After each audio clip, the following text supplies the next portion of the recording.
Значи за прв пат во Струмица, SARS на Струмица Open фестивалот. Еве сега помина вашиот настап на преструмичани и кој е првиот синоним кој што ви текнува после ваков настап?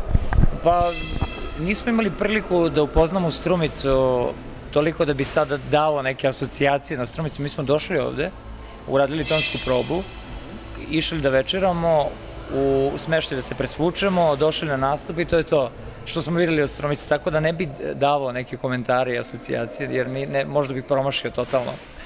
Ali bilo je lepo, stvarno dosta ljudi, puno publike, golemo publike, tako da je bilo super, što se mene tiče.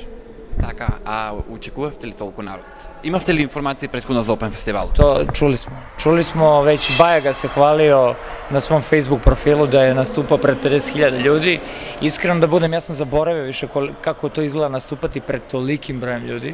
To je stvarno mnogo kad vidiš, ne vidiš kraj publici, ali lepo je. Lepo je kad vidiš da toliko mnogo publike i u toliko mnogo publike ima dosta ljudi koji slušaju tvoje pesme i uživaju i skaču s tvoje pesme, to je lepo. Ви ги знае повеќето од песните, бевте ли изненадени дека SARS во Струмица ужива голема популарност? Pa pazi, u Makedoniji znamo da imamo stvarno dosta fanova i nekako sam i očekivao i u Strumici da je slična situacija, tako da donekle jesmo očekivali. Дали тоа значи дека повторно можеби ќе ве видиме наредната година? Ako usledi neki poziv od organizatora, naravno, što da ne.